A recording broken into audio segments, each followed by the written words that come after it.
गोटे झील विकल दौड़ से पुलिस कुआड़े जाइला गोटे झील को आटेक कर आटे टाइम 8-10 जन जन को जड़े लगिलानी गोटे झील सांबादिक से विकल दौड़ी क्यामेर देखा जाऊँगी कौ कौ मैंने पिठ के धक्या दौरान हाथ टाक गोटे धरिकी गामुछा पिंधा गोटे ये हाथ को धरी हल्ई जाऊँगी कौन 3 दिन है देखिलुणी गोटे सांबादिक जो असुरक्षित से आम मैंने कौन आजिकल युवपीढ़ी झील मैंने कौन सुरक्षित मंदिर को कहीं जीवु जो राजा कहले मो माने मो मंदिर आमर मंदिर समस्ते कहे मो मंदिर कि मो पिला कहे मो मंदिर से गोटे मागिले बर किंतु एठी वर्तमान जो सेवायत माने से माने कहले मंदिर टा आमर जदि टिके डेरी होचे कौन एत समय दर्शन करूच जाऊना बसी पड़ूना तुम घर को नहीं जाऊन जगन्नाथ को एभली व्यवहार तमें मैंने आग ठीक अच्छ कि तमें तो थंटल पेट देखे खाली देह देखे पान खाई जो भाषा कहूच कान शुणबनी नुआ गवर्नमेंट आसवे जड़े जगन्नाथ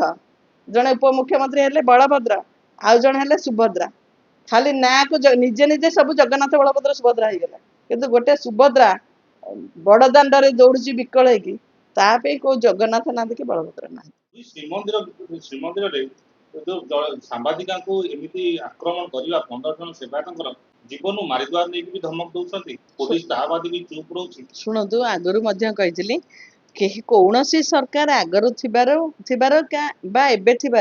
कौन सरकार नारी मान को डिंडिम पिटुंट आम एसएचजी ग्रुप करूँ आम नारी की स्वावलंबी करूँ आम नारी की सुरक्षा दौचु आम ओडिया अस्मिता ये सब सब भांडामी देखु गोटे सांबादिक जो निजे सुरक्षित नुह से साधारण महिला कौन सुरक्षित एटी मु कहया चाहे पुरी मंदिर है जगन्नाथ मंदिर है समस्त ठाकुर तमें अन्य जो स्टेट जाओ देख से मंदिर में केते श्रृंखलित भाव में पूजा हुए आ से माने डिमांड करते पैसा पत्र डिमांड करते क्या खराब व्यवहार करते जाओ मु तो जाइए अयोध्या जाइए तिरुपति जाऊँ तुम जाओ तांकर देखिबो केते सुंदर प्रिंसिपल किंतु एठी गोटे सांबादिक काली मीटिंग पर जो भाया गोड़ऊ था से दौड़ू थाए विकल जमती कि गोटे माने बाघ तड़ी आणुची खाईदेव कि से झीटी विकल देखिले भारी दुख लगुच एठी मु कहया चाहे जितेबले मंदिर स्थापन करते इंद्रद्युम्न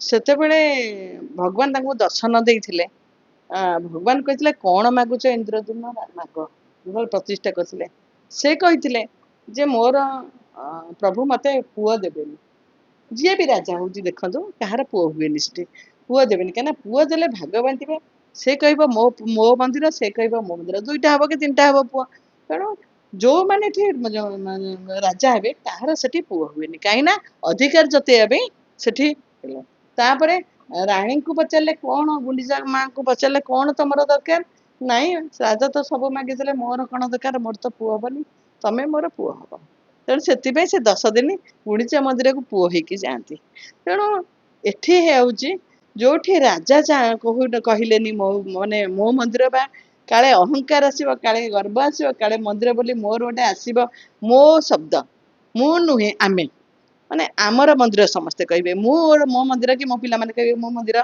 से गोटे मागिले बर किंतु एठी वर्तमान जो रही जो सेवायत माने से माने कहले मंदिर टा आमर कि आम बापा बन कि आमर ये रेजिस्ट्रेशन हो जाए आम मानकर जी दर्शन कर टे डेरी होचे कौन एत समय दर्शन करूच जाऊना मुझे ठाकुर को देखनी मोर गोटे भौणी कहला मुझे ठाकुर को देखनी ताले बसी पड़ूना तुम घर को नहीं जाऊन जगन्नाथ को एभली व्यवहार मझे गले झील मैंने स्त्री लोक मैंने हाथ कटा पिंधे पुआ मैंने हाफ पैंट पिंधे तुम्हें जो सब नियम बनौच तुम्हें मैंने आग ठीक अच्छ कि तमें तो थंटल पेट देखे खाली देह देखे पान खाई जो भाषा कहूच कान शुणबनी से भद्रघर झील मैंने ये शब्द शुणिले तुम पाखक जाऊना तेणु तुम्हें भावुच भगवान तुमर ताले एठी लोक मैंने जो जानवे जे महिला मैंने असुरक्षित एभली व्यवहार पाइबे ताहले विश्वर ठाकुर तार लोक मैंने ठाकुर पूजा करने आसबेनि आसबे कि आसबेनि तेणु एठी जगन्नाथ को शिखाओ जगन्नाथ मझिरे सुभद्रा भौणी की बसई जितेबाला गोटे भाई ऋषि के जाए से क्या घर को जाए भौणी घर को जाए आप ऋषि देखे आग खोजे कौटी जी आग भौणी घर को जी तेणु जगन्नाथ देखे भौणी स्थान कौटी स्त्री की नहीं रखी अलग कि भौणी रखी गोटे निकित को जो तुम धरब ସେତେବେଳେ ଏପଟେ ଆଉ ସେପଟେ ଦିଟାକ ସମାନ ହେଲେ ତାକୁ ସମାନ କରି ରଖିବାଟା ହେଲା ମଝି ଯୋଉ ଦଣ୍ଡିର ଯୋଉ ଦଣ୍ଡିଟା କହନ୍ତି ମଝିଟା ତେଣୁ କଣ୍ଟାଟା ତେଣୁ କଣ୍ଟା ହେଲା ସୁଭଦ୍ରା। ସୁଭଦ୍ରା ଦି ପଟେ ଦି ଭାଇ ଭଉଣୀ କି ରଖିଛନ୍ତି ଏପଟେ ବଳଭଦ୍ରକୁ ଏପଟେ ତେଣୁ ମଝି କଣ୍ଟା ହେଲା ସୁଭଦ୍ରା। ତେଣୁ ସବୁ ସୁଭଦ୍ରା ବାଲାନ୍ସ କରିଛନ୍ତି ଦି ଭାଇଙ୍କ ଭିତରେ। ତେଣୁ ଏଠି ଗୋଟେ ସୁଭଦ୍ରାକୁ ତମେ ଏଠି ଗୋଟେ ଅପମାନ କରିଛ। ସରକାର କହୁଛି ସୁଭଦ୍ରା ଯୋଜନା, ସରକାର କହୁଛି ଆମେ ନାରୀ କି ସମ୍ମାନ ଦଉଛୁ। ତେଣୁ ଏଠି ଯୋଉ ସୁଭଦ୍ରାଟି କାଲି ଦୌଡୁଥିଲେ କାହିଁକି ଦୌଡୁଥିଲେ? କିଏ ସୁଭଦ୍ରା ଯୋଜନା, କିଏ ସୁରକ୍ଷା, କଣ ହେଇଛି? 4 ଦିନ ହେଲା କ୍ୟାମେରାରେ ଦେଖା ଯାଉଛି କୋଉ ମାନେ ତା ପିଠିକି ଧକିଆ ଦଉଛନ୍ତି, ତା ହାତଟାକୁ ଗୋଟେ ଧରିକି ଗାମୁଛା ପିନ୍ଧା ଗୋଟେ ଇଏ ତା ହାତକୁ ଧରି ହଲେଇ ଦଉଛି। କଣ 3 ଦିନ ହେଲା ଦେଖିଲୁଣି। ଗୋଟେ ସାମ୍ବାଦିକ ଯେତେବେଳେ ଅସୁରକ୍ଷିତ ସେଠି ଆମେ ମାନେ କଣ ଆଜିକାଲିର ଯୁବପଢି ଝିଅ ମାନେ କଣ ସୁରକ୍ଷିତ? ତେଣୁ ମନ୍ଦିରକୁ କାହିଁକି ଯିବୁ? ଯଦି ଏମାନେ ମନମାନି କରିବେ, ଏମାନେ ମନ ଇଚ୍ଛା ଭାଷା କହିବେ, ପଇସା ଆଦାୟ କରିବେ, ଦରମା ପାଇଲ ତା ବାଦେ ଭକ୍ତଙ୍କଠୁ ଶୋଷଣ କଲ, ତା ବାଦେ ମହିଳାଙ୍କ ଦେହରେ ହାତ ମାରିଲଣି। ତେଣୁ ଏଠି କଣ ପ୍ରଶାସନ ଚାଲିଛି? ସେଠି ପୋଲିସ, ମନ୍ଦିର ପୋଲିସ ଥିଲେ, ସେଠି ବଡଦାଣ୍ଡରେ ଥାନା ଅଛି, ପୋଲିସ ଥାଇକି ଗୋଟେ ଝିଅ ବିକଳ ଦଉଛି ସେଠି ପୋଲିସ କୁଆଡେ ଯାଇଥିଲା? ପୋଲିସ ସେଠି କଣ ଯାଇକି ସାଙ୍ଗେ ସାଙ୍ଗେ ଭାଙ୍ଗି ପାରି ନଥାନ୍ତା ସେ ଯୋଉ ତାଙ୍କ ଗଣ୍ଡଗୋଳ? ଗୋଟେ ଝିଅକୁ ଆଟାକ୍ କରୁଛନ୍ତି, ଆଟେଣ୍ଡ 8-10 ଜଣ, ଜଣକୁ ଜଣେ ଲାଗିଲାନି। ଗୋଟେ ଝିଅ ସାମ୍ବାଦିକ ସେ ବିକଳ ହେଇକି ଦୌଡୁଛି।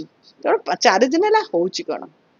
ତେଣୁ ସେମାନେ ଅନଶନରେ ବସିଛନ୍ତି। ପ୍ରଶାସନ କରୁଛି କଣ, ସରକାର କରୁଛି କଣ? ଡିଣ୍ଡିମ ପିଟୁଛୁ, ଆମେ ନାରୀ ସୁରକ୍ଷା ଦଉଛୁ। ଆଗ ସାମ୍ବାଦିକକୁ ସୁରକ୍ଷା ଦିଅ, ତାପରେ ଯଦି ତମେ ତାକୁ ସୁରକ୍ଷା ଦଉନ ତାହେଲେ ତମ ଘର ମହିଳାକୁ ବି ତମେ ସୁରକ୍ଷା ଦଉନ, ତମ ଘର ମହିଳାକୁ ବି ଇଜ୍ଜତ ଦଉନ। 15 ଜଣ ସେବାୟତଙ୍କୁ ଆରେଷ୍ଟ କରିବାକୁ ପୋଲିସ ଡରୁଛି କଣ ପାଇଁ? ହଁ, କାଇଁ ମନ୍ଦିର କଣ ବନ୍ଦ ହେଇଯିବ? ନାଇଁ, ମନ୍ଦିରରେ କଣ ଆଉ ସେବାୟତ ନାହାନ୍ତି? ମନ୍ଦିରରେ କଣ ଜଗନ୍ନାଥ ଏଇଟା କଣ ଏଡେ ଏଡେ ଆଖିରେ ଦେଖି ପାରୁନାହାନ୍ତି? ସେ ବା ସବୁ ଦେଖୁଛନ୍ତି। ତେଣୁ ଏଭଳି ଯିଏ କରିଛନ୍ତି ତାଙ୍କୁ ଦଣ୍ଡ ଦିଅ, ଯଥାଶୀଘ୍ର ଦଣ୍ଡ ଦିଅ, ନଦେଲେ ଜଗନ୍ନାଥ ଦଣ୍ଡ ଦେବେ, ନିଶ୍ଚୟ ଦଣ୍ଡ ଦେବେ। ଶୁଣନ୍ତୁ, ଏମାନେ ଯୋଉ ନୂଆ ନୂଆ ଆସିଛନ୍ତି ଏମାନେ କିଛି ନିୟମ କାନୁନ ଜାଣିନାହାନ୍ତି।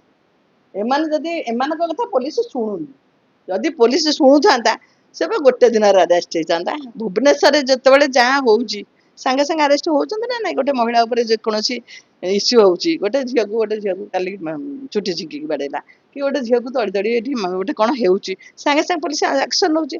ପୁରୀରେ କାହିଁକି ହଉନି? ମାନେ ଏବେ ନିକଟରେ ଦେଖାଯାଇଥିଲା କଂଗ୍ରେସର ଗୋଟେ ଧାରଣା ହେଇଥିଲା, ସେଠି ଜଣେ ଗୋଟେ ନ୍ୟୁଜ୍ ଚ୍ୟାନେଲର ଜଣେ ରିପୋର୍ଟରଙ୍କର ମୁଣ୍ଡ ଫିଟିଥିଲା, ମୁଖ୍ୟମନ୍ତ୍ରୀ ତାଙ୍କୁ ଫୋନ୍ କରିଥିଲେ। କିନ୍ତୁ ଗୋଟେ ମହିଳା ସାମ୍ବାଦିକଙ୍କୁ ଏଠି ଆକ୍ରମଣ କରାହେଇଛି, କିନ୍ତୁ ଆଜି ପର୍ଯ୍ୟନ୍ତ କୌଣସି ସଂଖ୍ୟା କିଛି ଶୁଣିବାକୁ ମିଳୁନି। କଣ କହିବେ ତା? ଶୁଣନ୍ତୁ, ଏମାନେ ଯୋଉ ଖାଲି ମହିଳାର କାର୍ଡ ଖେଳୁଛନ୍ତି ଭୋଟ ପାଇଁ। ମୁଖ୍ୟମନ୍ତ୍ରୀ କଣ କେବଳ ନିର୍ଦ୍ଦିଷ୍ଟ ଚ୍ୟାନେଲ ପାଇଁ? ନାଇଁ, ଶୁଣନ୍ତୁ, ମୁଖ୍ୟମନ୍ତ୍ରୀ ନୁହଁ, ପ୍ରତ୍ୟେକ ଦଳ ଏଠି ମହିଳାମାନଙ୍କୁ ଏସଏଚଜି ଗ୍ରୁପ, ସ୍କୁଟି, କାହାକୁ ସୁଭଦ୍ରା, ଏମାନେ ଭୋଟ ପାଇଁ ନିଜର ପତିଆର ପାଇଁ କେବଳ ମହିଳା ହଉଛନ୍ତି, କିନ୍ତୁ କାହା ଆଖିରେ ଲୁହ ନାହିଁ। ଏମାନେ କହୁଛନ୍ତି ଆମେ ମହିଳା ପାଇଁ ଦରଦ ହଉଛୁ। ମହିଳା ପାଇଁ କେବଳ ତାଙ୍କ ଯୋଉ ଛୁଆଟିର ଅସୁବିଧା ହଉଛି ତାର ମା ବାପାଙ୍କର ଦରଦ ହଉଛି, ନହେଲେ ଆପଣଙ୍କର ସଂଗଠନର ଦରଦ ହଉଛି। ନହେଲେ ଦରଦ କୌଣସି ପଲିଟିକାଲ କୋଉ ପଲିଟିକାଲ ଲୋକ ଗଲେଣି ସେଠିକି? ଯୋଉମାନେ ଏଠି ନାଚୁଥିଲେ ଏବେ ଅଳ୍ପ ଦିନ ତଳେ ମହିଳା ସୁରକ୍ଷା ସେମାନେ ଗଲେଣି? ଆର ଦଳ ଗଲେଣି? ଯୋଉମାନେ ଆଙ୍ଗୁଠିରେ ଜାଗା ପାଉନଥିଲେ, ଯୋଉ ବବିନା ଇତିନା ଇତିଶ୍ରୀ ଯୋଉ ସବୁ ହଉଥିଲା ରେପ୍, ସେତେବେଳେ ଆଙ୍ଗୁଠି ନାହିଁ। ଆଗରୁ ଛବିରାଣ ଥିଲା, ତାପରେ ଇଏ ହେଇଥିଲା, ସେଠି ନାହିଁ। ଏବେ ଯୋଉ ସରକାର ଆସିଛି ସେ ନାହିଁ। ତମେ ମାନେ ଯେତେବେଳେ ଆର ଗଭର୍ଣ୍ଣମେଣ୍ଟ ଥିଲା ତମେ ଚୁଡ଼ି ଧରିକି ମହିଳା କମିଶନ ପଳଉଥିଲା, କୁନ୍ଦୁଲି ବେଳକୁ ଗଣ୍ଡଗୋଳ କରୁଥିଲା। ତମେ ଯଦି ଆର ଗଭର୍ଣ୍ଣମେଣ୍ଟ ବେଳକୁ କରୁଥିଲ, ଏ ଗଭର୍ଣ୍ଣମେଣ୍ଟରେ ତମ ମହିଳା ଗୋଟେ ସାମ୍ବାଦିକ ଯେତେବେଳେ ଗୋଟେ ଶିକାର ହଉଛି ପୂଜକ ମାନଙ୍କ ଦ୍ଵାରା, ତମେ ମାନେ ଶୋଇଛ କେମିତି? ତେଣୁ ତମେ ମାନେ ଆଖିକି ଦିଶୁନି ତମ ଭଉଣୀଟା ଆଜି କେତେ ହଟହଟା ହେଇଛି? ତେଣୁ ଯଦି ସାମ୍ବାଦିକ ମାନଙ୍କୁ ସୁରକ୍ଷା ନ ମିଳିଲା ତାହେଲେ ସାଧାରଣ ମହିଳା ଆପଣ ମାନଙ୍କୁ ଜବାବ ଦେବେ ନେକ୍ସଟ ଇଲେକ୍ସନରେ। ମ୍ୟାଡାମ, ଉପମୁଖ୍ୟମନ୍ତ୍ରୀ ତ ଜଣେ ମହିଳା ନା, ତାକୁ ବି ଜଣାପଡୁନି। ସେ ଖାଲି ସୁଭଦ୍ରା ଯୋଜନା ଜାଣିଛନ୍ତି, ଖାଲି ଭଗବାନଙ୍କ ନାଁରେ ଲୋକଙ୍କୁ ପଇସା ଦେଇ ଜାଣିଛନ୍ତି। କିନ୍ତୁ କାଲି ଯୋଉ ସୁଭଦ୍ରାଟି ଦୌଡୁଥିଲା, ଡେଇଁକି ଦୌଡି ଯାଉଥିଲା ମାନେ ନିଜର ଜୀବନକୁ ବଞ୍ଚେଇବାକୁ, ସେଇ ସୁଭଦ୍ରା ପାଇଁ କୋଉ ସୁଭଦ୍ରା ନାହାନ୍ତି କି କୋଉ ଜଗନ୍ନାଥ ନାହାନ୍ତି। ଖାଲି ନିଜେ ଜଗନ୍ନାଥ କହୁଛନ୍ତି ନା, ମଝିରେ କହିଲେ ନା ମୁଁ ଜଗନ୍ନାଥ, ସେ ବଳଭଦ୍ର, ସେ ଉପମୁଖ୍ୟମନ୍ତ୍ରୀ ହେଲେ ବଳଭଦ୍ର, ଇଏ ହେଲେ ସୁଭଦ୍ରା। ସେ ନିଜେ ସୁଭଦ୍ରା ବୋଲି କୁହାଇଥିଲା। ନୂଆ ଗଭର୍ଣ୍ଣମେଣ୍ଟ ଆସିବେ, ଜଣେ ଜଗନ୍ନାଥ, ଜଣେ ଉପମୁଖ୍ୟମନ୍ତ୍ରୀ ହେଲେ ବଳଭଦ୍ର, ଆଉ ଜଣେ ହେଲେ ସୁଭଦ୍ରା। ଖାଲି ନାଁକୁ ନିଜେ ନିଜେ ସବୁ ଜଗନ୍ନାଥ ବଳଭଦ୍ର ସୁଭଦ୍ରା ହେଇଗଲା, କିନ୍ତୁ ଗୋଟେ ସୁଭଦ୍ରା ବଡ ଦାଣ୍ଡରେ ଦୌଡୁଛି ବିକଳ ହେଇକି, ତା ପାଇଁ କୋଉ ଜଗନ୍ନାଥ ନାହାନ୍ତି କି ବଳଭଦ୍ର ନାହାନ୍ତି।